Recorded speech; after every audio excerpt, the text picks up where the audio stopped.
Okay, assalamu alaikum wa rahmatullahi wa barakatuhu. We welcome you to Peace at Glance. Program Peace at Glance is brought to you by the Cultural Council of the Embassy of the Islamic Republic of Iran on Radio Bilal every Wednesday from 6 to 8. And I'm Waswatenywa, your host, together with Professor Adam Sebyala. We shall be bringing you what's happening across the globe and what's the analysis of what's happening across the globe. Professor Adam Sebyala is already here with me, and throughout our program we shall be bringing you what exactly is happening and what's behind the news. We have seen the issue of Lebanon has dominated the news. How is Iran? Why is Iran so hard on Lebanon, putting more emphasis on Lebanon more than Gaza? We shall be here together with Professor Adam Sebyala to answer such questions. Professor Adam Sebyala, I welcome you to Radio Bilal, and I request you to greet our listeners, and we move on, Professor. Yeah, to all of you, ladies and gentlemen, Assalamu alaikum wa rahmatullahi wa barakatuh. Wa alaikum salam wa rahmatullahi wa barakatuhu. Professor, yes, sir. Much is happening, but then the issue of America attacking Iran, when we are waiting for the final agreement, I don't know, maybe from you we need to know what's happening, because America attacks Iran as we wait for the agreement to be finalized. We waited for it to be announced by President Trump. He did not announce, and instead they attacked Iran. Professor, why is it that America is attacking Iran at this critical moment? No. In the past, recent past, Yeah. America has been attacking Iran, Yeah. has been testing the resolve, the determination of Iran. And Iran has not hesitated to show the Americans that they are determined to defend their independence, the integrity, and the integrity of their country, and the integrity of the people of Iran.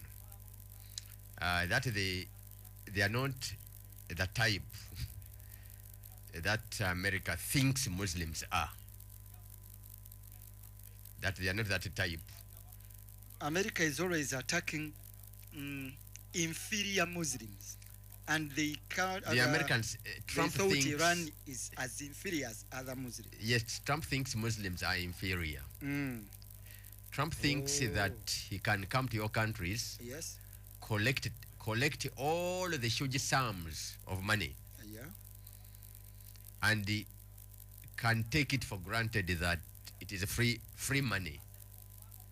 And it is indeed. And he collects the money looking tough when the givers are smiling. The collector is tough. It's tough, But yes. the giver is happy. The giver is nearly kneeling down to the collector. Yeah. He's been looking at them in such a way, like al-fawqiyya. It is superiority. Trump has that feeling of superiority, and he's looking at us as Muslims as inferiors. That's why he is at liberty to say such and such Muslim countries are the only ones allowed inside here in Iran. The rest doors are closed in your face. You are not allowed to enter America because you are suspicious. Muslims are suspicious, except such and such country that gives us a lot of information about their citizens.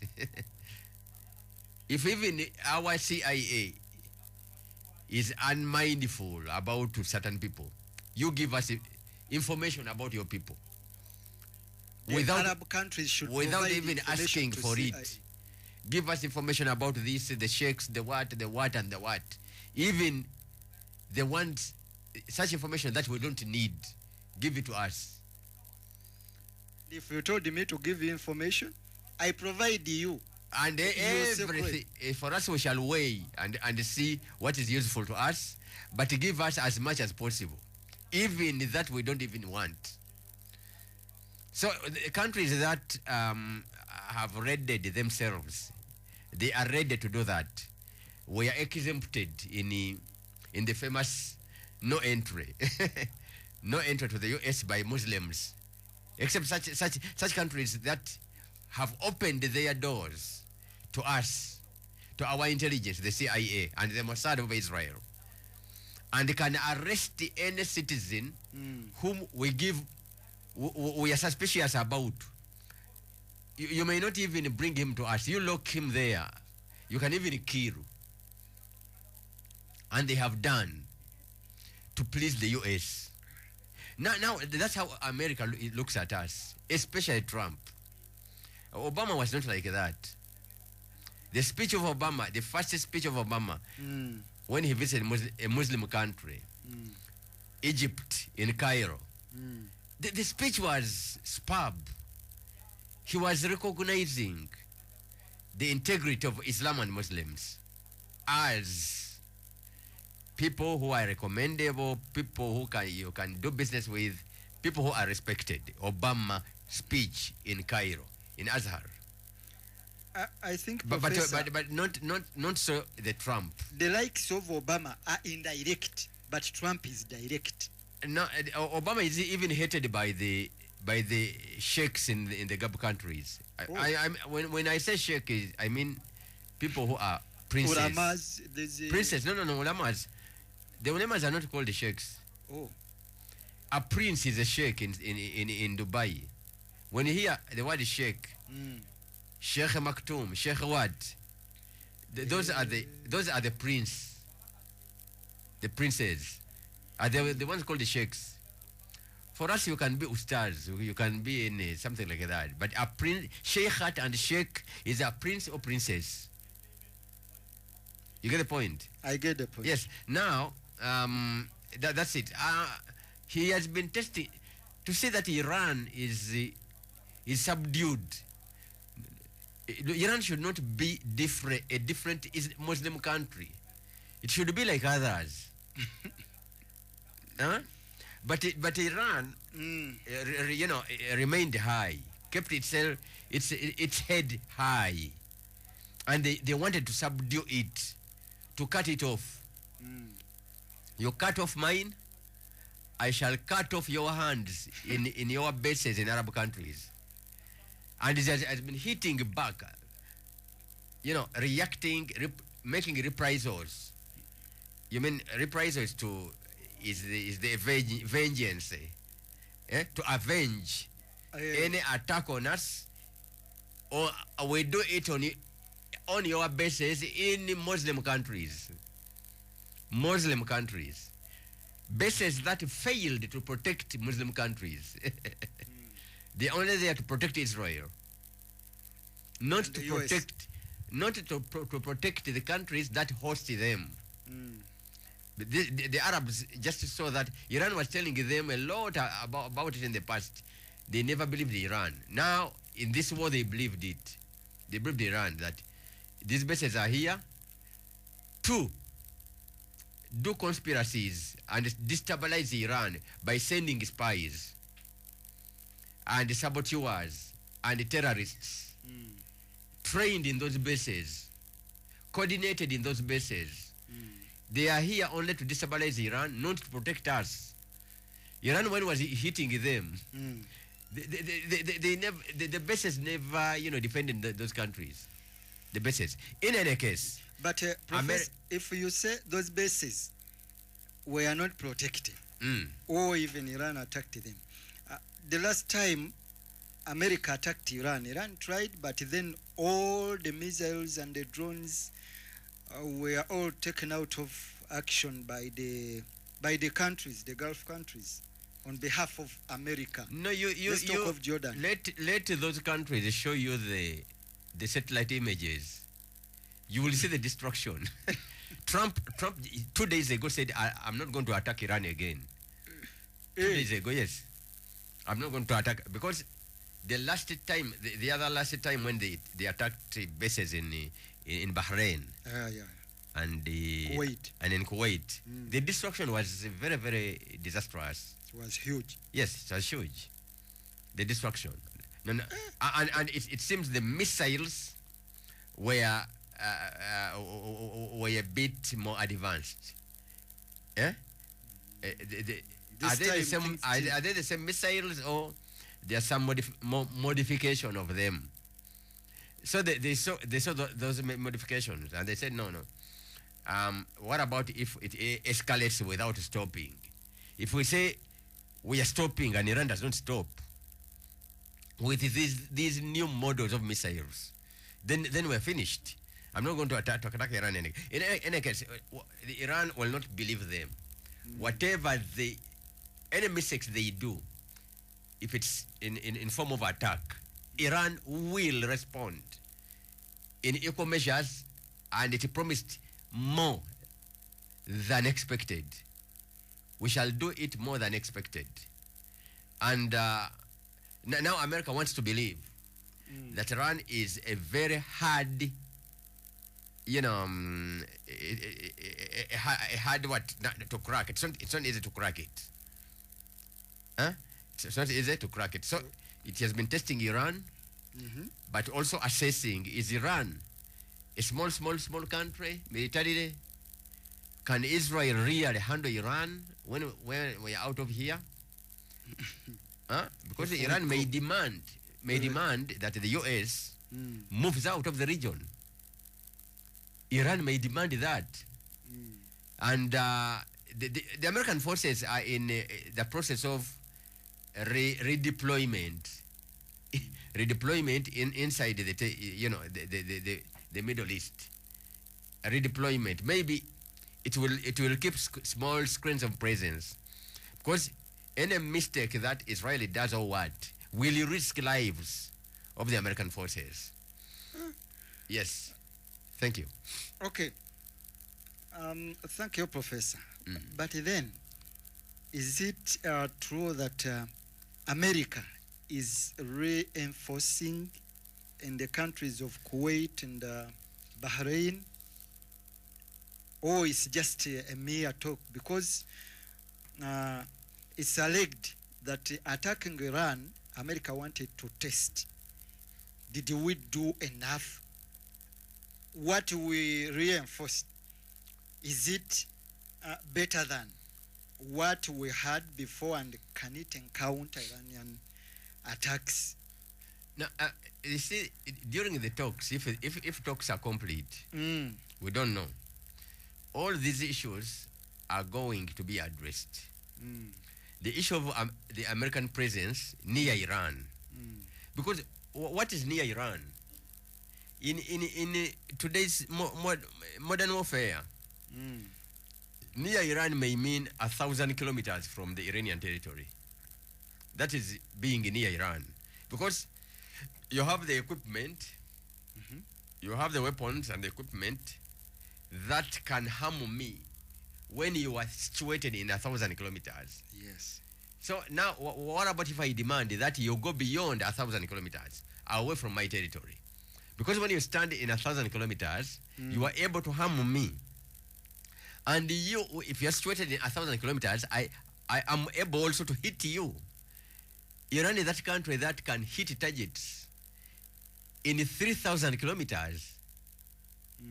You get the point? Yes. Iran, the other day, is accused of downing an Apache helicopter, a very modern American helicopter, using drones. This is something very new. It's something very new. And Iranian drones can fly 4,000 kilometers. 4,000. 4,000. Yes. That one is the medium. Because the one which is much more advanced can go beyond that. Huh?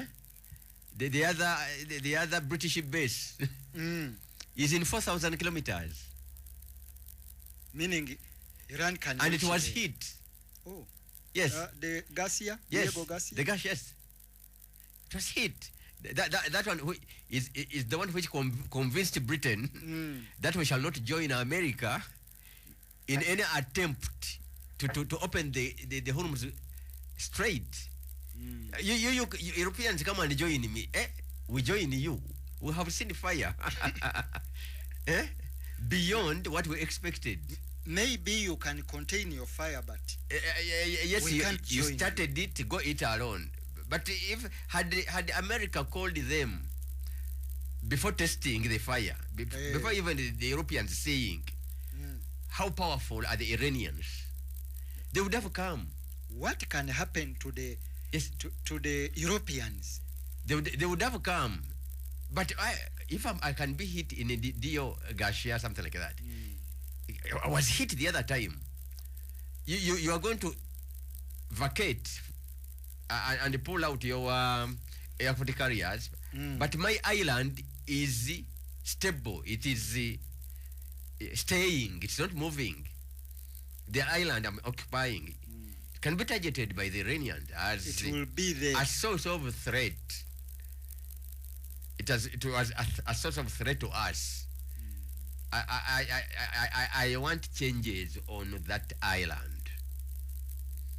What about if we join you and it's marked that the island is a source of threat, and Iran demands for our withdrawal from the island because it has the capacity. What will we do? In 4,000 kilometers. Huh? In any case, are the Americans going to redeploy, to bring in more reinforcements in those? This depends on the talks that are continuing in these 60 days. Among what Iran demands is that America withdraws its forces from where Iran thinks it poses threats to its territory. And like I told you, in modern warfare, 300 kilometers, that's a threat very near from your territory. 600 kilometers, that is a threat very near. Yes, 1,000, it's a threat very near. Because the B-52 can fly high and fire cruise missiles from 1,000 kilometers and it hits your territory. You get the point? Like Iran has been firing from missiles from its territory, and it goes 1,700 kilometers. You get the point? So 1,000, that is near. When said remove it from near us, it may mean to take your forces beyond Egypt. Very far. That is not to be near. Otherwise, the range 1,500, all that is near in modern warfare. Hey. Yes. We are not using horses.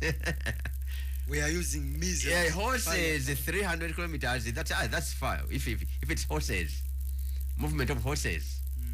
But this is these are hypersonic tools that give you no time to prepare your.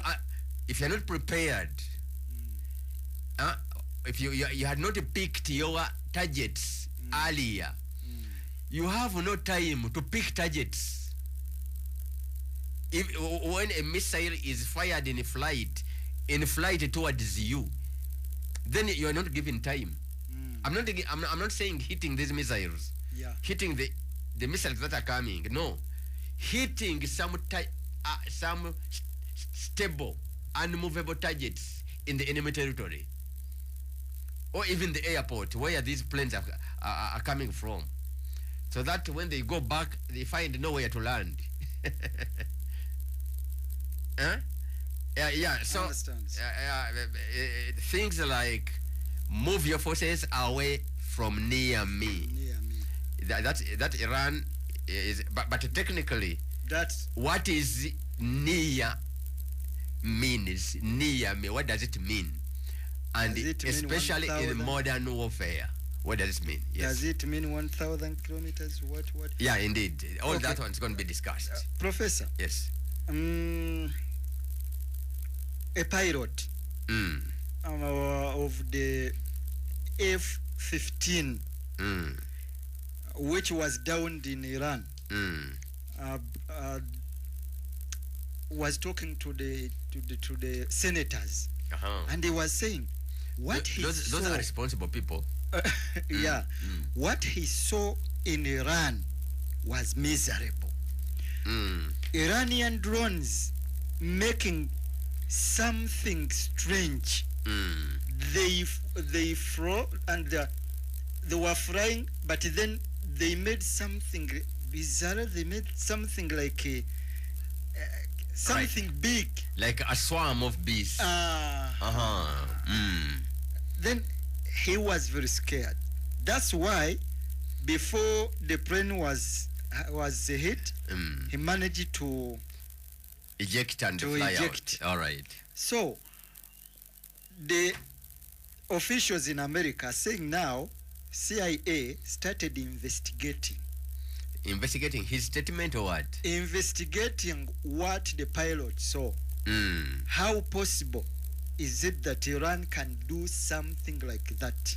Mm. Is it something new that's coming to modern warfare, and how did Iran manage to do that?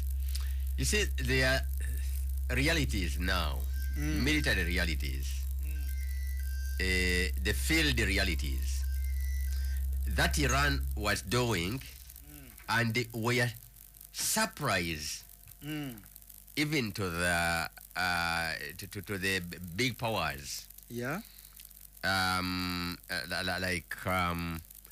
Like China and Russia. Yeah. Things that those two did not help Iran to develop. Yet China was supplying Iran with equipment. You see, you can give the Iranians something. It needs them only 2 weeks to produce your thing and more. To copy. Copy, And do copy, something copy and better than- paste means you have not adjusted. Oh. The Iranians can, you can give them useful information, copy, but they'll not paste it because they don't want to paste it, your copy. They only, they get it, they call it reverse engineering. Yeah, reverse engineering. All right. Then they add in because they are not amateurs. Hey, The Iranians are not amateurs they have done that for in years. technology. Yes, and they advance in technology. They add in their brains and they make adjustments. We have seen this. They remodel, they make a new model of what you think to develop in the future. They make it now. And they don't take a lot of time to do that. It only requires a space of 3 weeks. And they will be testing. Just 3 Testing weeks. the new, yes, the adjustment, a new thing. Similar to yours, but very different in functioning. Very different in operating. Yeah, they need a very, very short time. Yeah, that's it. They make their prototype. Prototype. Yes, Okay. from what you've given them. They adjust prototype, then massively, the next month, they must produce it. And yes, and they were warning America because the CIA could have picked this and that. No, there's what we have Yeah. that you don't know, and you don't expect us to be having it. We have a lot in store. We have a lot in store. You store. haven't seen a lot, and if you continue, you're going to see it.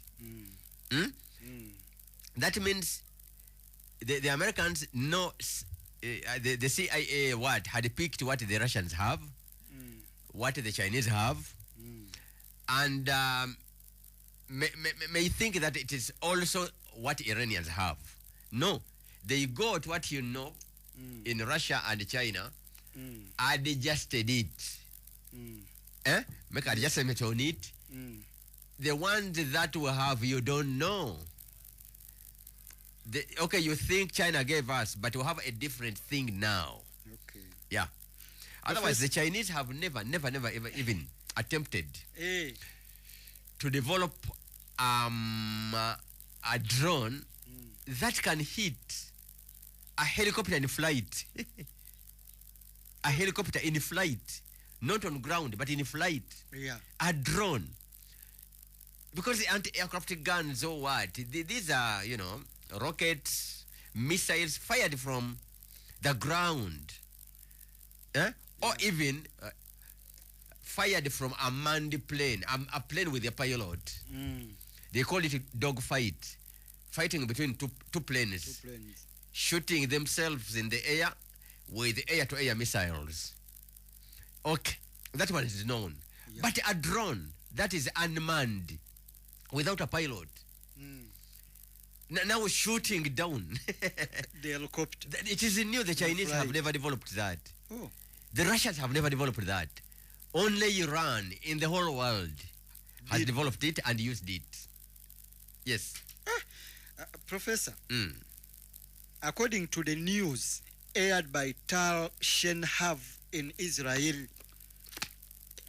CIA and Israel's Mossad had a secret, joint and elaborative plan to overthrow Iranian government during the US-Iran war earlier this year. Part of the plan required armed Kurdish separatists to infiltrate the western Iranian border. But the Vice President of America, J.D. Vance, learned of the secret plans and immediately notified Turkey's President Recep Tayyip Erdogan, knowing Erdogan would reject Kurdish expansionist policies. The plan ultimately failed after Vance leaked the details. Professor, the question is, did Vance know what he was doing? His intention was to sabotage the war and fail the plan to overthrow Iranian government. Why did they leak the plans to Erdogan? And why did the CIA leak it to Vance, to the Vance? Vance, Professor, I just want to bring to The your notice CIA that is Vance is the vice The president. CIA never participated fully in the plan. The plan was Israelis, an Israeli plan. Yeah. The Americans have not been keen to take on the Kurdish issues, because Kurdish issues supported by America angers a NATO ally. You get the point? And Israel is not in a NATO. Israel can do anything foolish that even can anger Turkey, not the US.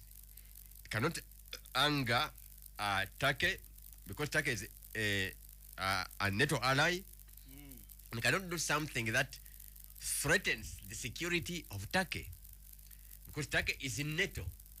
So Israel has been alone in the mobilizing, planning, recruiting fighters to use the Kurdish question to destabilize all those countries, to destabilize Iraq, That's why Iran has been hitting northern Iraq. Hitting what? Hitting the Mossad headquarters. Oh. Yes. The Mossad headquarters that are training the Iranian Kurds situated in Iraq. Those camps where the Mossad has been training them, in which they are training them, are the ones Iran has been hitting. Whenever you hear that Iraq also shelled or fired missiles on certain locations in northern Iraq, Erbil or what, it's hitting the Mossad headquarters, Mossad camps, where the Mossad is training the Kurds. America is very reluctant to train the Kurds because the Kurds are a threat to a NATO member called who? Turkey. So Israel has been in it alone. Oh. The Kurdish operations, in it alone. You want to tell me America is ignorant of the Kurdish? No, it is aware. Okay. It's aware, but it keeps itself at bay so that it's not being accused by Turkey, which is a NATO member. This will be a NATO member accusing the US of conspiracies. That one would be disastrous. You get the point? So it left it to Israel. The whole plan was of Israel from the beginning. Yeah. Okay, the America jumped on that Israeli thing with the support in operations, not support in mobilizing, training. All that was done by the Mossad. America, for them, their issue is they giving jumped them guns. on that card in the last hour. That's why the Kurds stole American weapons. Yes, in the last hour by sending weapons and money. No. As you move towards the borders of Iran and not the borders of Turkey, Turkey, which even he hates you because you are Kurds, and it has been in problems with the Kurds in northern Iraq. Yeah. You get the point? I get the point. As you move towards that, we'll give you the weapons and we'll give you the money, and that's what happened. As you move, they gave them the weapons, they gave them the money. The Iranians were tough. The Kurds stole in defense, and they feared it to be slaughtered, but by the tough Iranians. So they had to sell the weapons. and eat the money, sell the weapons even. Oh, Trump is quarreling. So, the CIA, I have told you, was not involved in that long plan of training. All that was done by the Mossad. Okay. So, when they picked it, the interests of Israel and interests of America are different. Oh. In as far as Iran is concerned, yes. The interests are different. Yes. Oh. Israel hates Pakistan. That's why you saw Modi visiting Israel. You get the point? America is moderate, has not that bitterness to Pakistan as Israel is. You get the point? I get the point. So Israel would want to see Pakistan disarmed of nuclear weapons, to the joy and happiness of India in the first place. Disarm them because India will benefit. So the relationship between Pakistan and Israel is non-existent. The relationship between India and Israel, that one is it's good. So good. It's excellent even. So Israel is an enemy to Pakistan. America is not an enemy to Pakistan. America would not even, it's not among its priority to disarm Pakistan of nuclear weapons. It's a priority of India and Israel to do that. You get the point? I get the point. So, I would want to destabilize the country called Iran to be dismantled, to be dismantled. Yeah. America wants to keep it, but to change the to change the governance, not the Pakistan. government. Oh, in Iran. The revolution. You said they wanted the government to be brought down or To be toppled. to be toppled. That's not a small thing. Governments come and go in Iran. Yes. Many governments have come and gone, but the revolution has stayed. So they would want the revolution to end the Islamic revolution. Eh. And even the word Islamic Republic to go. You get me? I get. The Islamic Republic Mm. is a fruit of the Islamic Revolution. Okay. So to remove the Islamic Republic, you have to destroy the Islamic Revolution. Mm. Government is a small thing. They have come and gone. Najad was there, Rafsanjani was there, and his government. Rouhani was there, and his government. All these came and go. But the revolution, Will the revolution? in which these governments were standing, yeah. So they cannot destroy the revolution. They can't. They cannot. Hey, Professor, they have done this in different countries. Because those different countries, not Iran. These Iranians are serious Muslims. Oh. They said, Imam Khomeini said, did you hear of what is called Ashura? Ashura is. Ashura. I've heard Imam Khomeini, the teacher of Imam Khamenei. Imam Khomeini, the founder, the teacher of Imam Khamenei said, لولا عاشوراء لما قامت الثورة الإسلامية. If hadn't it been for Ashura, which Muslims don't know even about, hadn't it been for Ashura, if it were not for Ashura, there wouldn't have been the Islamic Revolution. If it was not for Ashura, there wouldn't have been an Islamic Revolution. So now, the Iranians know the meaning of Ashura, the ideology, the philosophy and the ideology of Ashura. Do other Muslims know the ideology and philosophy of Ashura? No. The Iranians know it. Mahatma Gandhi used it to liberate India. Ashura? Yes. Oh. Mahatma. These are great people. They know how the greatness in Ashura, not the one you know. Do I understand the Ashura? Not the one you know. Maybe you don't understand. The Ashura in Islam is about maximum sacrifice done for the cause. Done for the cause. And you give the cause everything. I mean, the lives. Ashura, that played around the battle of Karbala. It was a battle in Islam. A battle that, was waged on principles. On principles. Yeah. It is these are the principles. Now, do you know all the principles of Ashura or what? You don't know. Then you will never liberate yourselves. But the Iranians and Khomeini know them. The man who was in prison, in South Africa, Nelson Mandela, knew it. And he said it is the one which helped him also to liberate the black South Africans. Mandela, a non-Muslim. Do you know Ashura, the philosophy of Ashura, the ideology of Ashura?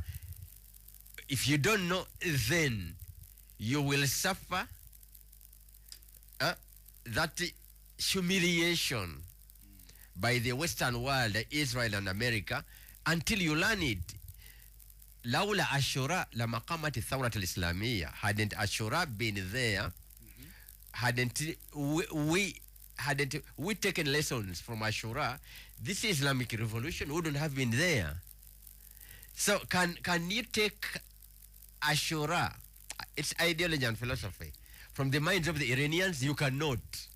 If you cannot, pack up and go. America, pack up and go. You cannot defeat the revolution. That's why I said, you ask me, can they defeat the revolution? I said, no, they cannot. Because they cannot take away the ideology of Ashura from the mind of the Iranians. Okay. Yeah, thank you. Okay, Professor, let's go for Adhan. Then we shall be right back. Please don't go away. We are going for Adhan. Then we shall be right back in our Uganda session and in our second hour.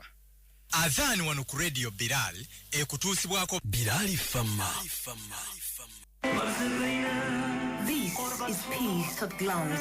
It is connecting. Is a world without a cocktail of armed combatants, including ISIL, Al-Qaeda, Al-Shabaab, among others, achievable? It is concerted. What is it that the two countries, I hope that you know them, with critical status as spiritual centers of Islam in the world, not doing in order to coexist in peace and harmony?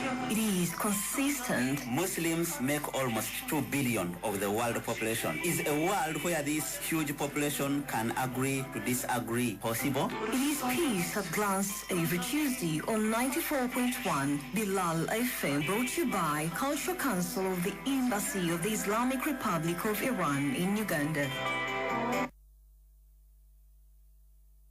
Kale.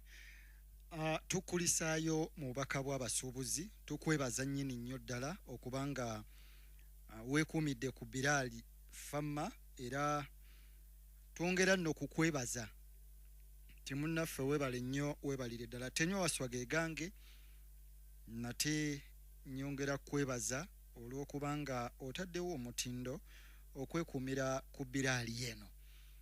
Ndi ne Professor Adam Sebyala twogera ku nsonga ezikoze amawulire tugere mu sabbiiti ennamba n'ebingi ebigenda maaso mu nsi. Ye programu eno Peace at Glance ebeerawo buli lwakusatu ku ssaawa 12 mpaka 2 nga twogera ku ebyo ebiba biguddewo nga tubiyita emanju waabyo n'okubirambulula obulungi naddala singa oba nga tobitegedde. Kale naawo wetujjira okwongera okukakasa nti otegeera ebyo by'otaategedde oba ebiri emabega eyo. Nkwaniriza mu ssaawa yaffe ey'okubiri. Njagala kutegeeza nti program Peace at Glance evujjirirwa Cultural Council eya Islamic Republic of Iran era be batuleeta wano okulaba nga tukulungulawo essaawa 2 nga tukunnyonnyola n'okulambikira engeri ebintu gye bitambulamu.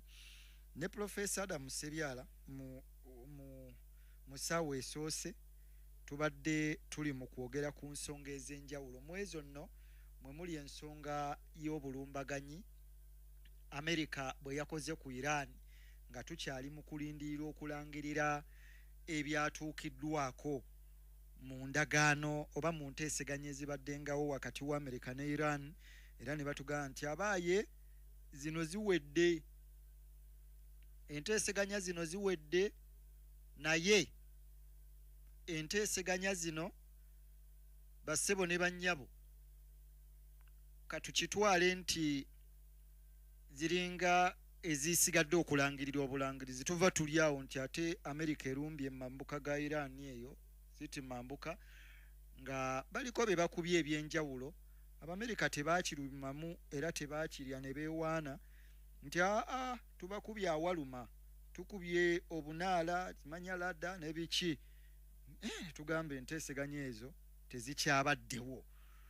Tetumanyi oba kwali kwagala kulemesa ndagaano oba waaliwo ensonga endala ey'enkizo esinga ku ekyo. Kyekituleese ne Professor Adam Sebyala okwongera okulambululira ensonga zino. Professor, sooka obabuuzeeko Professor Adam Sebyala. Mikwano gyaffe awawuliza Radio Bilal ate abagoberera ennyo programu eno. Mwenna assalamu alaikum warahmatullahi wabarakatuh. Wa alaikum salam warahmatullahi wabarakatuh. Professor, Amerika erumba Iran ng'eno ffe ensi yonna erindiridde Trump okulangirira nti endagaano ewedde tusizzaako mukono era bye bino tuba tukyalindirira Amerika n'erumba Iran ate ne bavayo ne beewaana ne baga bano baakubye emmeeri mu kagolomolo ka Hormuz bino ndowooza bigenda okujja nga Iran ezzeemu okuggala akagolomolo olwa Isirairi obulumbaganyi bwe yali ekola akati Amerika yemala olumba Iran nega tubakubye mpaka kuwulira bubi ate bwe bamala Kuwait eyo Jordan ne beewaana twabibase byonna ebya Iran byadde ekomyawo okwerwanako ne tubisuula wali Professor waliwo atayagala ndagaano ekolebwe oba abagikola bombi bali mu tubuzaabuza tebajagala endagaano Trump eri mu kumuswaza eri munda mu Amerika Trump yagenda n'agamba nti ekyanjulizaamu endagaano y'Obama kuba yali mu kubya byayi njagala ndette endagaano kakobogo gye njagala okuleeta Abamerika bagamba Trump nti wagamba kweta kakobogo ate eyo yabyayi nnyo okusinga neya Obama amazima gali nti buli Iran kyeyagala kyekyawandikwa mu ndagaano ate nga ayina ogisayininga kagikakasa ali mukulumba era yagisayininga nako yagisayininga ye nalowooza nti Abamerika jabba okulaza nti eno yamaanyi nannyo okusinga gye nayuzaamu eyo Obama gye yayuzaamu eyo Obama yali eri taafa nga kakobogo okusinga eyiye ate nga yagamba njagala kweta kakobogo okusinga eyo Obama Amerika bamugambye kino kiki Iran buli kyeyagala kyewagiwa ngate Obama ku Obama kale teyagiwa buli kimu naye ekyamuleetedde ebyo byonna kasajja fuba kweraga lyanyi yagenda yeraga eryanyi Obama yagamba yagana Isirairi obuterigira ku Iran kubanga ng'Obama tayagala kumuyingiza mu lutalo lwatasobole Obama yamanya atya ekiremye Trump okumanya Trump musajja ayewaana ennyo n'asukka ne ku mazima agaliwo omunafu teyeewaana era yagenda n'agamba nti mu bapulezidenti b'Amerika teri nze nsinga ne ku Lincoln nze n'addamu ndi wano Abraham Lincoln Trump tamutuuka mu kakongovule nesitugamba nti mu balafuzi Amerika bonna nze nsinga ne Abraham Lincoln la ilaha illallah Muhammad rasul kati ne basanyala okusanyalala bonna bamanyi wano nawulira nti waliwo omuyimbi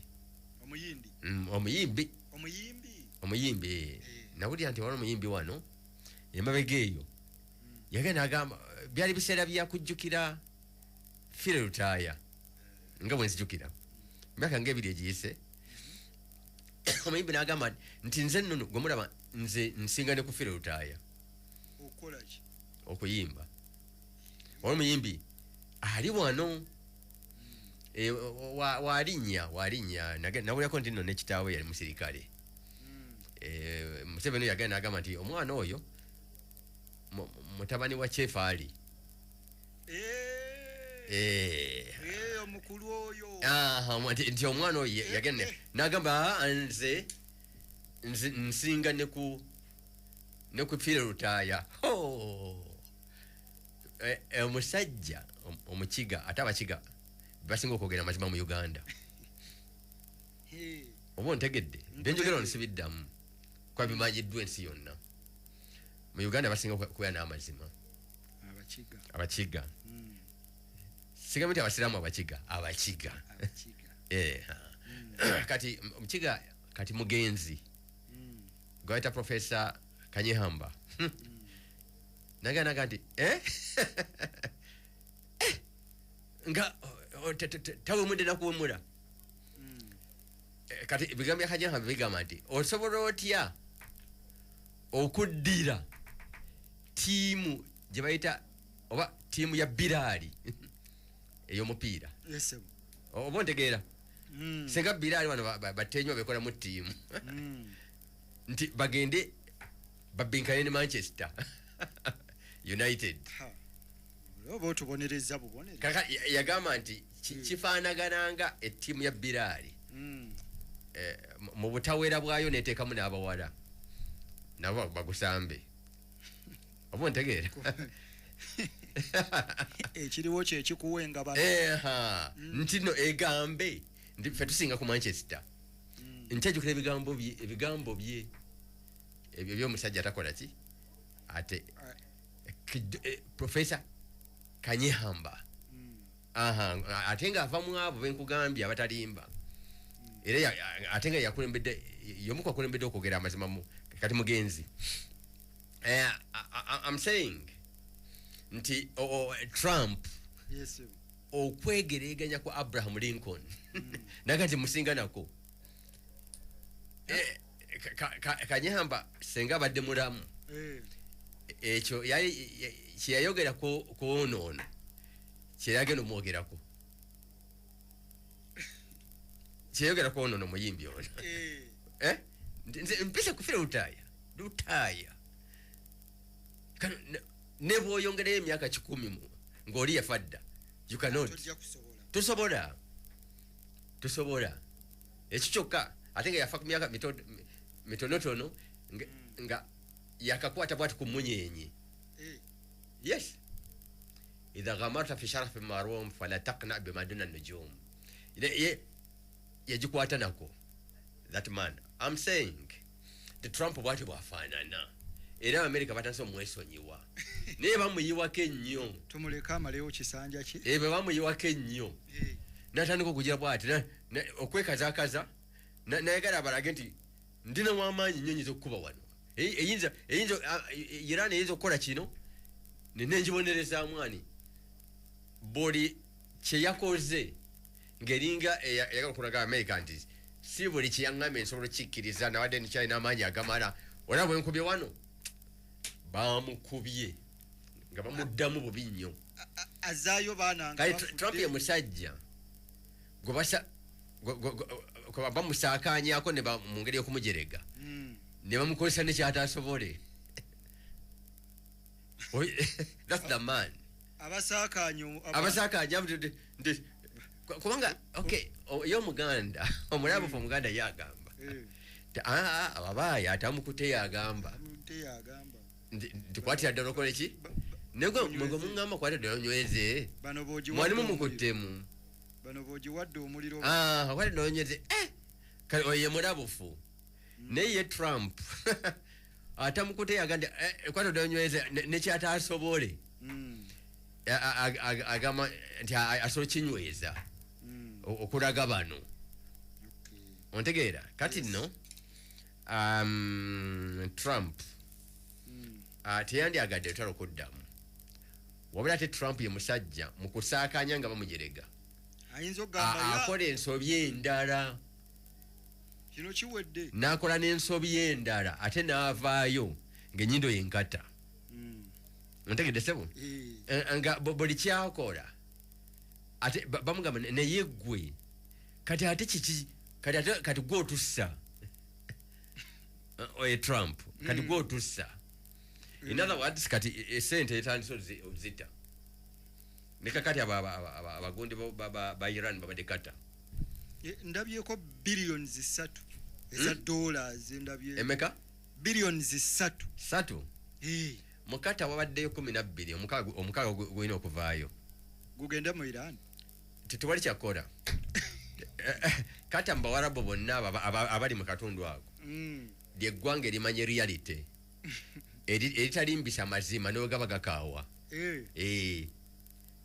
ne bwegaba gakaawa yo ekkiriza kino kyaganye yes kikyendabye ndaba abantu babo bonna bonna babali bawansi I'm sorry ne akatiri nnyo kubaita kakata rahimallahu mura arafa qadra nafsihi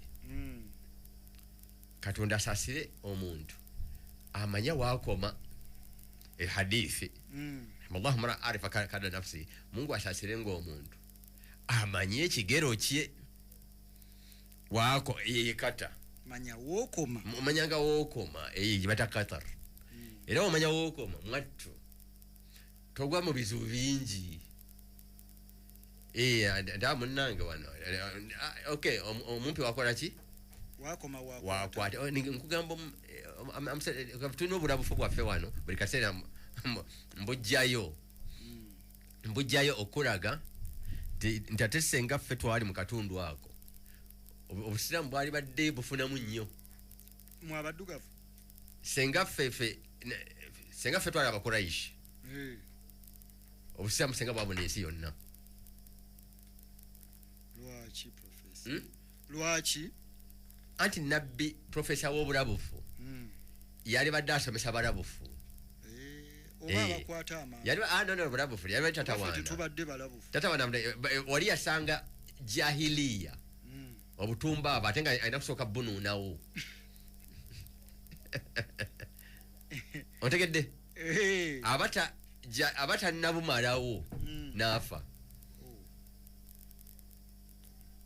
abatannabumalawo ntegedde nze maze emyaka gyonna nga ntunulira ebbanga myaka ki na kitundu ki nabbi we yatuma banga ki emyaka egyo giyiseewo na kitundu ki nemmanya nekimpa obuzibu bwe tulimu kaakati kiki ekibuleese abawandiisi b'ebyafaayo bagamba nabbi yasangawo jahiliya obutumbaavu obukussa n'omwana wo oba ontegeera obukussa n'omwana wo n'omuziika nga mulamu nga tosose mukuba kakumbi ku mutwe wabona nassa omusenyu suffocation n'aziira ne gugenda ne mawugwe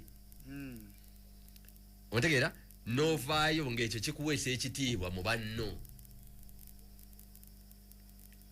kati agenda aba akyabunyuunyuntawo n'afa nga tebunaggwaawo ebyo mbimanyi bwali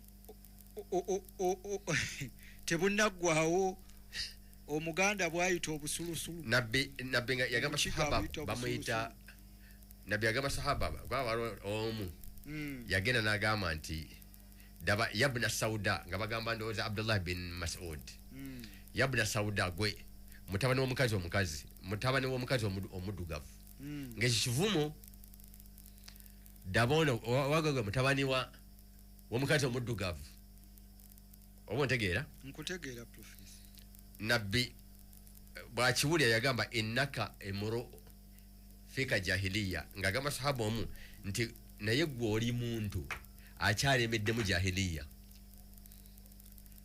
oba abaganda omanyi taata wange kakati awo kwensinzidde nti aba akyabunyuunyuntamu taata wange ekigambo kyakozesa naye bw'oyogedde ekyo naye njijukira omanyi edda nga atuyita jangiri ng'alina ekigenge gyakikozesaamu jangiri naye kyefaanaanyiririza ddala ndowooza yali agereeseza ku ekyo enjatula eyo naye mu Buganda wano buli ekijja tufuna erinnya teribula professor abawalabu yadde nabbi yakkaawo tetugenda gendayo eyo wawadde obuzize enankani naye wawadde ogamba nti Trump ono ani agala olutalo Trump nenyini talwagala kati lwaki naye wawulira nga basaakaanya nti gwe wagamba nti oyagala endagaano ebeere nga yamaanyi okusinga ey'Obama wawulira nga basaakaanya ng'ate batuufu ng'endagaano buli Iran kyeyayagadde endagaano yakimuwadde kati ebeere teyamaanyi okusinga ey'Obama nga bwe wagamba kati ebintu ebyo kusaakaanya okwo omusajja omukulu oyo nekwagala kumukoseeyo ekikolwa ekinaalaga nti mugumu okusinga Obama kozi ate akola mistakes ndala talwagala naye yeye muntu omuganda yege wagamba nti anti omukalukalu tajja busera akati buli mukwokya buli mukwokya naye ate oli mukwegana wenkagalira oli mukabi oye Trump yekangabiriza kozi bagenda kutwala mu ddwaliro gamba nti abaayi muleta ambulance mfa oba kawandula eri ng'ensi eraba okay Professor aba Kuwait aba Jordan batugamba abaayi America bwe yamaze okukuba Iran bye yaleese byonna ne tubibaka byonna twabibase Iran tekyalina busobozi bukuba kambi z'amagye ga America mu mawanga ago olw'obuvumu amawanga ge bufunye kakati abawarabu amawulire g'abawarabu gaali gogedde ekituufu amawanga g'abawarabu tegogera amawulire g'abawarabu amawulire gaali gogedde ekituufu ng'ayogera ekituufu bamusaya ne mu embassy namujjako ensingo namusula ne mu acid Khashoggi kati ebuwarabu tokkizibwa kwogera mazima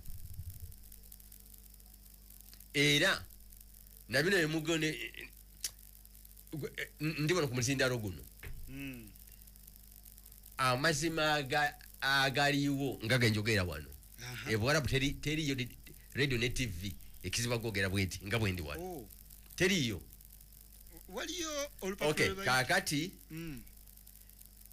oluvannyuma lw'olutalo luli okuggwa Abamerika babaleetera ebi satellite byezakwata nga enkambi y'Amerika Jordan kataba gimalewo Jordan kataba gimalewo enkambi bazikuba kataba enkambi y'Amerika Jordan yaliko ebintu ebyomulembe nnyo yaliko n'ebitangaaza ebyamaanyi ennyo yaliko the AWACS enyonyi ezo zebata AWACS eziketta ezikola early warning systems nga byonna babisaanyizaawo awo bases z'Amerika mu Iraq Saudi Qatar wawa Abamerika babalazi twasigaza akantu oba ntegeera twasigaza akantu satellite zezabijjeeyo naye nga bano bulijjo aba briefinga boogera birala briefing eya buli lunaku otalo nga buli lutambula nga boogera birala omuyirani yagamba nti empingulya amajja ku mazzi aga Iran gonna twagamazeewo amaato gaabwe n'emmeeri zaabwe zonna ziri ku bottom of the sea ziri ku ntobo ya nnyanja byonna twabikubye ennaku ezo nga Strait of Hormuz buki obugiggala obwato buno buli mu kudduka bugira buti bwetoloola amaato bwavuddewa Iran teyanjalaawo kati wali olimba ki buli kimu akimanyi okay ne ludo wasooka okulumba luli n'okuba wali nuclear wagenda n'olangirira ensi ensona we have obliterated them byonna tubisaanyizaawo biringa buwunga nakaliwadde okay kakati ogamba nti ate nuclear tulina ogyetegereza balina okutuwa bino wagamba mwami gwe nti bino obisaanyaawo yes kakati ate kati biki nebyogenda okuteesako kakati ate oyagala bigwena kuteesa luli wakuba ne biggwa kati ate mugenda kuteesa ki byewakuba ne biggwa lwaki okuteesa kuno si kwe kwasooka nga tonnaleeta kati oyagala mu kuteesa ofuniremu bye walemeddwa walinga okufuna n'amaanyi very good kakati lwaki kati okuteesa kwennyini kati kuolaba nti kwegenda okusolvinga ensonga okugonjoola lwaki si kyekyagenda mu maaso luli oyagala tukuwe ku mmeeza kyewalemwa ku field okay abayirani ne babeera good enough ne bagamba kale byonna tubikkiriza kuba batambulira ku birowoozo bya nsi yonna. Iran ekumala emyaka 40 mu 5 Abamerika tebawulirangayo ggwanga lye bayita Iran okumala emyaka 40 ana mu 5 revolution katuka ng'erya tebawuliranga yo kigambo ekibayita Iran nga tekigobereddwa shaitani. Iran banalukalala batujju baani n'ebisigadde. Israeli yokamo eyo mbawarabu eyo Israeli ennyonjo byakyuse. Kati n'ebendera ya Iran esobola okukwatwa mu Amerika ne batakuyita mutujju. N'otambula. Ekyo nno oba okiguza omuwendo munene oba nga emabega eno yonna weefiiriza kinene. Ontegeera ne mu lutalo luno olina okubeera nga bwe wabadde olwana wadde okuba Isirayiri tewakubye ebibuga wali bantu ng'obadde okuba wali beese za kinnamagye. Senga Iran yebadde kuba ebibuga bya Isirayiri nga Isirayiri bwe yakuba Gaza okutta abantu abo bonna, nga Isirayiri bwe kuba Lebanon okutta abantu abo bonna. Oba ontegeera ekifaananyi tekyali kyuse ekya Iran kyakyuse. Kati ate Isirayiri kati bagiyita batemu omwana waabwe gwe bayita Isirayiri. Antisemitism bali mu ekyo J.D. Vance yakisanguddewo vice president wa Amerika yennyini yagambye Israel erekeraawo okugamba nti enkola z'amawanga mu nkola zaabwe ez'ebweru bwe bagamba nti Isirayiri yeeyisa bubi baleme gamba nti no ono awala n'Abayudaaya antisemitism. Waliwo omuntu okubaako kyalabye ontegeera ng'Omusirayiri bwe yeeyisa waliwo enjawulo wakati w'ekyo n'okugamba nti owala n'Abayudaaya. Oyo vice president wa Amerika mulamba yakyogedde era Israel teyagala J.D. Vance eyagala ono ali awo muyayeyayi ono foreign minister foreign secretary secretary of state oyo wa defense ono omugundi omucuba kole omucuba mugamba nti mpangise yava Cuba gwe bayita Robio. Tumanyi bulijjo ab'omupangisa. Robio okay nti omucuba yava Cuba. Otegedde Robio. Marco Rubio. Era bagenda kukoonaganamu ne buli omu yayagala abeere president addako. Yes. Naye Abayudaaya mu Amerika bayinza okwagira oyo Robio bayinza omuwa ssente nnyingi okusinga ate ono omuntu mulamu J.D. Vance. Lwaki muntu mulamu simanyi kisingako awo naye oba oli awo lwakuba mukatuliki. Abakatuliki balinamu ku mpisa okusinga ba evangelicals. Yamanyi oyo Trump awogirwa nnyo abalokole. Kasobole evangelicals ng'omanya nti abo balokole ba Amerika. Ontegeera kati abo bo empisa ntono njogera general okuviira ddala mu Amerika. Naye ono mukatuliki J.D. Vance. Kale tweyanzeege ndowooza twaligenzeko mu Lebanon naye tusooke twogere ku nsonga y'Abayiraani bano. Abayiraani akasente balinga be baakawadde amawulire genda bawano galaga Iran billions zaayo mu Bulumi zirabika zo zaabagize edda zaabatuuseeko mu Bulumi naye nga zo zaagenze naye ate olina kubeera w'amaanyi n'ojjayo ekikyo. Omusajja gwe bayita yali musajja mugundi mu Argentina ne bawamba ye ne Castro ne bawamba Cuba. Musajja omutegedde ne bawamba Cuba n'ajjako ne Congo awo n'asanga nga abakongo basiru n'addayo bamutira Bolivia. CIA yamutira Bolivia. naga bano sibalabanga. Yes. Kakati yagamba nti amazima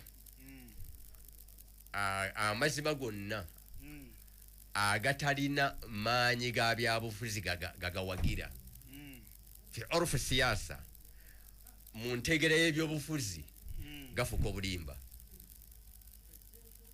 amazima mu ntegeera y'ebyobufuzi nga tegalina byabufuzi byegawagira nga tegalina maanyi oba gakinamagye oba gagawagira fi urfi siyasa mu ngeri ebyobufuzi babitambulamu n'entegeera y'ebyobufuzi gegafuuka obulimba otegedde amazima gafuuse obulimba inna alhaqa alladhi laysa lahu quwwa siyasiyya tusaniduhu yusbihu batilan fi urfi siyasa gegafuuka obulimba mu ntegeera y'abanna byabufuzi kasita gabeera nga tegalina byabufuzi byegawagira bewagawanirira Iran eyina sente zaayo zawambwa abazungu ba America yaziwamba yonna mu banka zonna erina right ku sente zaayo yabadde eyina kusooka kukuŋŋaanya maanyi gerina gonna ne bagitestinga ng'egalina negamba nti kaakati okuva olwaleero eyo waliyo amazima gange ontegeera eyo waliyo amazima gange okuva olwaleero njagala amazima gatuukirizibwe bamaze kulaba nga waliwo quwwa siyasiyya tusaniduhu waliwo amaanyi ag'ebyobufuzi agawagira amazima gali ne balyoka bagayita nti ge mazima otherwise bulijjo bubeera bulimba oba ontegedde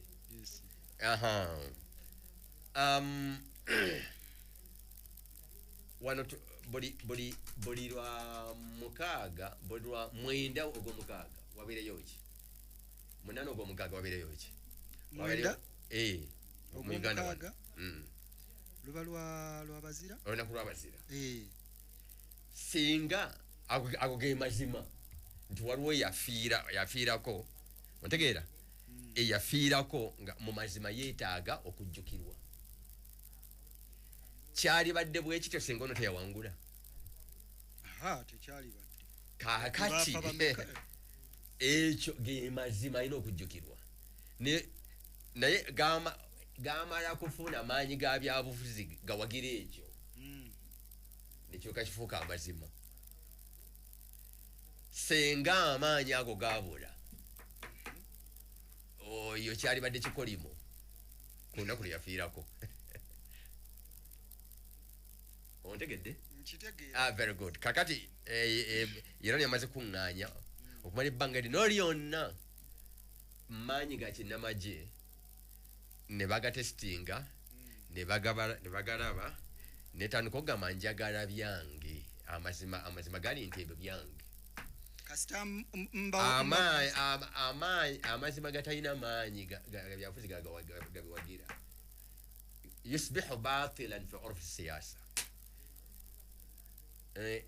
gegabeera obulimba mutegeera bana baya bufuzi esebo kale professor akadde katutwala ekyebuuzibwa Lebanon bakoze endagaano endagaano eyo ng'egamba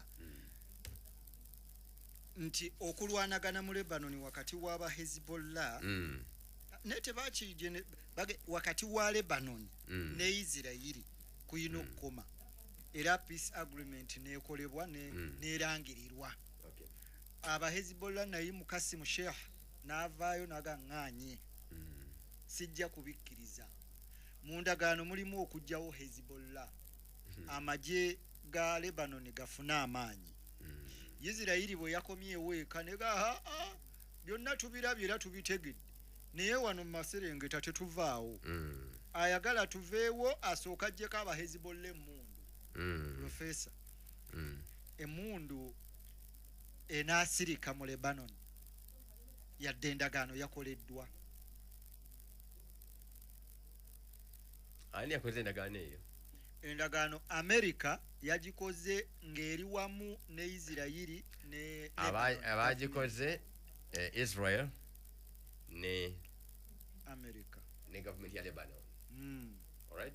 Yes. Ngeri facilitated in America. America ebiwundu bye yafuna byagikako kukola endagaano ne Iran.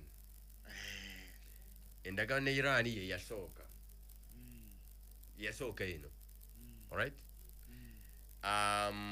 Nga egonjoola alband al-awwal clause esooka resolution esooka Yes.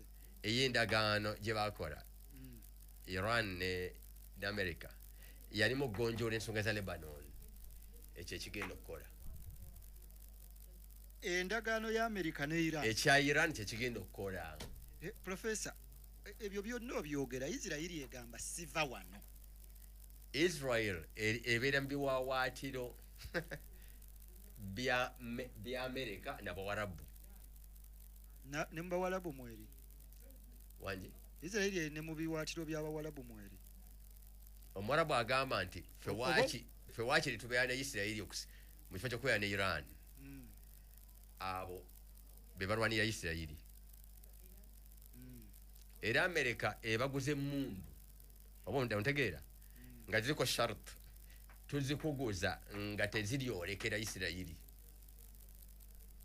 Era nabo ne bazigula nga bazigamba nti muyina kulwanyisa oli so si kuzibuusa ne zigenda eno ku Isirairi.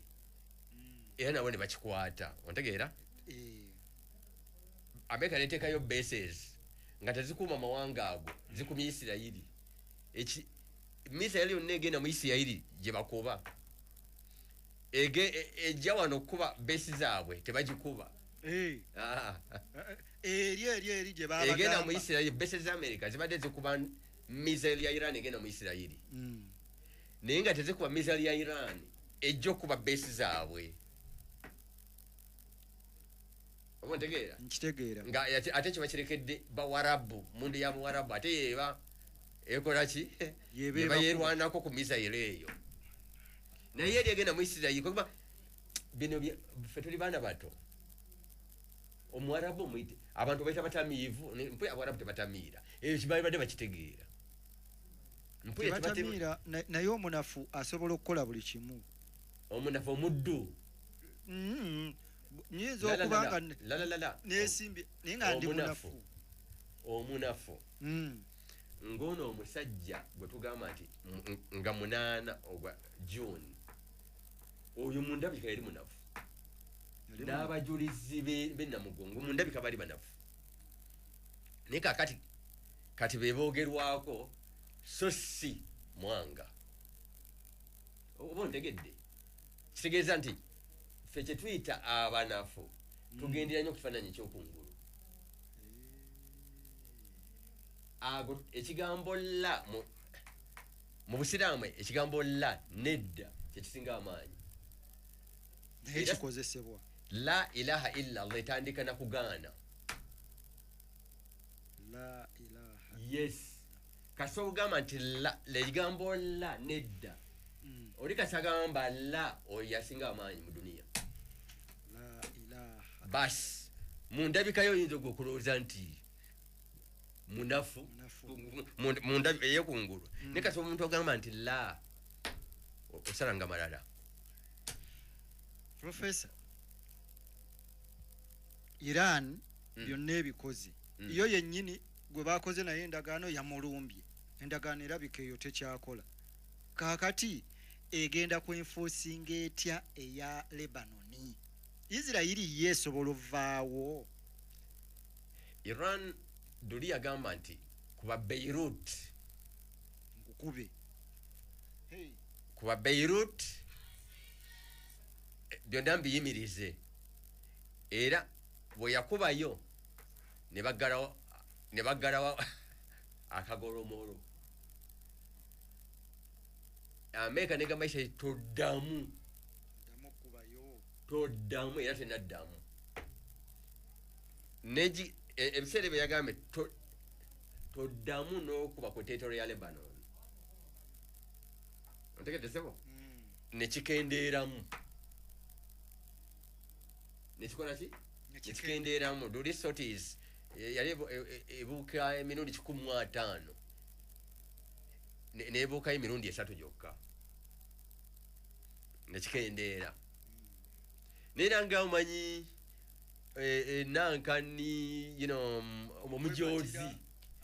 omujozi agamba era kankoleyo akatono nga bwana akaddamu ensi ejja mugamba naye naawe olina olugono ako keyakozeeyo akati ne bwekatyo olina lugono bugono kakati waliwo omuntu ayagala okusula mu kiiti bw'atyo nti kati yagize kubanga okay yageze nakubayo nakuba mu lujja wali nakubayo akagaali kale kati kankube Tel Aviv njiteke ku ttaka ensi ekugira nga yagala kusa mu kiiti bw'etyo.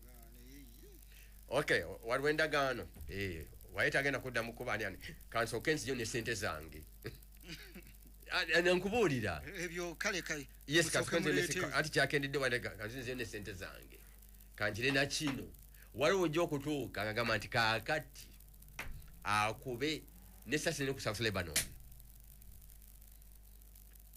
nga gyeyo biliyoni 4 eza dollars azigyeyo oba ontegeera ebyo byonna biri mu bibalo byonna biri mu bibalo byeso Professor nga tumaliriza ndabanga presidenti wa Lebanon asobeddwa ekyokubiri naladde ndaba Naim Kasim saba Hezbollah nga ndabanga agamba nti waakiri ogenda mu civil war mu lutalo olw'omunda naye Israel erina malava wano ate mundu tetujja gissa wansi yadde agenze. Ani anoonya olutalo olw'omunda? Hezbollah agamba. Okay, alunoonya Hezbollah kasooka ng'ebaawo esinga amagi ga Lebanon amaanyi. Yes. Anti America yasuubizza okwongera amagi ga Lebanon. Very good. Nkubuulira Hezbollah omuwarabu gwe bayita Hezbollah ayina enjawulo n'omuwarabu yenna. Buno obubiina biinanga kalina pisitemu kaba kaagala kukwata gavumenti. Oba ontegeera naye kasooka Hezbollah ebaawo tekubanga ggye lya Lebanon wadde sasi era bajenero ba Lebanon fortunately njogere kyogerekeka bakatuliki oba ontegeera buli bano Saudi yabagamba luli nti mu handling Hezbollah bamuddamu ne bamugamba naye this is going to divide the Lebanese army. Kino kigenda kwawula amagi ga Lebanon. Foreign Minister wa Saudi yagamba nti wa in kakibeere. Don't care. Foreign Minister wa Saudi naga yagamba mu containing nagamba nti kutende kiri amukosa amanyi g'ekinamagye mu containing Hezbollah. Naga bajenero kwanga bakatuliki otegedde ojene yeka bonna bakatuliki nono jeno Joseph akati president yali amakamanda bajeno Michel on Michael on wada Michel mu Faransa bajeno Michel on abo nabali ku president bonna bali bamba bajeno mu majje bonna bakatuliki kati ye bageno kulaba nga bano bana Saudi ate babiyingizaamu bino ffe obuzibu tulina mu Busiraamu obuzibu tulina mu Busiraamu ate bo bakatuliki eggwanga lyabwe ate baraba ligenda ono omusirikale ono akabinja tekatukuba nga badde nsasi Lebanon kali kuki ku mutima ate mmwe mutuleetera bizibu byewammwe lwaki mwagala tubalumbe ebizibu byewammwe mwagala biyingire wano mu Lebanon enjawulo tetulina mu Busiraamu no tetujja kikola kati bye balina kati amekamanda aliwo mpuliddeko nti bagana mujjako amekamanda wejjera ya Lebanon kuba yegambe no tetujja kikola tetugenda kugenda mu lutalo tetujja kikola nti bagana mujjako Banamerika bino bagenda tumanya tugenda kuleeta tuwa mundu tukole dankadi bichi bichani ani ekati tujja kikola ontegeera yes kakati tubasinza amaanyi Lebanon tugikwatanga wadde okuba essasi omunnamagye wa Lebanon oba munnansi wa Lebanon mutuvunaana kuwagira aba Hamas Israel yeba marawo ne okay fe ideology ya fe al-Quds ile bayita Quds operation al-Quds Iran Hezbollah bade rwana ko al-Quds operation al-Quds teri Beirut tuwadde tukuba ya wamba Quds kyamutuvunana twa okwetandika twetandika mu ejere Lebanon limeddwa okuma Lebanon mu kinana mu ebiri Israel yatuke Beirut neteeko olutalo wakati w'abasiraamu n'abakatoliki bebawulira East Beirut ne West Beirut twabiwulirako gwe twabikunyumizaako etunazaabwa ffe twalaba East ne West Beirut East Beirut erimu bakatoliki beereere era boogera na Lufaransa nga West Beirut erimu abasiraamu emundu nevuga nga ya ddiini Abalebanon babikyawa eyabiyimiriza yali Hezbollah.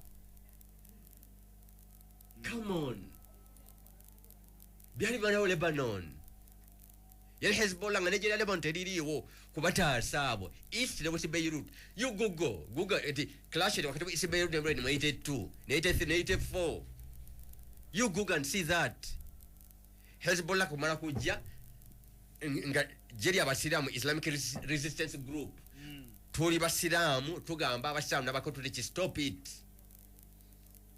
ne bakistopinga wante otwalo lw'omunda ani agera okutwalo lw'omunda CIA Israel the Mossad n'abawarabu bebaagala otwalo lw'omunda mu Lebanon nti oba oli awo luyinza okutaasa Isirayiri bano bette kale luyinza okutaasa Isirayiri kubanga the most powerful guerrilla force in the world guerrilla force eyeekeraani Israel. Abarabu tebabyagala nti waliwo akabinja akasa Isirayiri nga teyeebase. Abarabu ebyo tebabyagala wakiri bo beekube Isirayiri yeebake ebyo bye tulaba kaakati ebyo kaakati ate gwe mulimu gwe mutwe oguliruma abalijja oluvannyuma nga bagamba ebyo tebibeerangawo. Waliwo omuisiraamu asobola okugamba nti Isirayiri eri beta ffe byetulimu kati byetulaba ontegeera byetulaba kati abalijja oluvannyuma bagamba nti waliwo asobola okikola ekyo kyebaliwolereza oluvannyuma ffe kwetulaba. Manyi ffe tulina obuzibu ne mu busiraamu ebizibu bye twagwamu emabega essaawa eno tetwagala na muntu abyogerako kubanga ffe tetwogera ku bizibu byaffe eye mentality y'omu East tetwogera ku bizibu no mu West omuzungu agamba I was really stupid kasala akola ekyobusirimu agamba I was really stupid. Omwarabu takyeyogerako ekyo yaba mutuufu ekyo ekikyamu gafuuka amazima. Akadde Professor katudduseeko tuve wano mikwano gyaffe katusabiriŋŋane neggwanga bwe tulisabira kozi budget egenda kutandika ddi Lumogwa 7 kozi emisolo gyonna etandise nga leero kozi emisolo gyonna kozi n'etteeka liri ery'ebizimbe okuzimba wegendereze nno okuva olwaleero waba nga bakulaba ng'ozimba nga tewali pulaani. Omwavu akyazimba omwavu eyeeyita omwavu aba akyazimba kakati amateeka go bwega tukagenda kuluma kati twesabire tuleme kubeeranga mu bukyamu bwe tuba tubuguddemu akatonotono tusabe Mungu atuleetera abatusaasira abanawulyanga okunnyonnyola naye totolinde ekyo bajja kukumenya. Nalabye yazimbye kalina 7. wasallallahu ala sayidina Muhammad wa ala alihi wa sahbihi wa sallam walhamdulillahi rabbil alamin. Akali toyanzege atuuliriza Bilal Fama kwe tubadde tukwebazizza nno nnyo nnyini ddala era tukwebaza okubanga obaddewo okutuuliriza. Daawa yeddako. Assalamu alaikum wa rahmatullahi wa barakatuh. Adhan wano ku Radio Bilal ekutuusibwako Bilal Fama.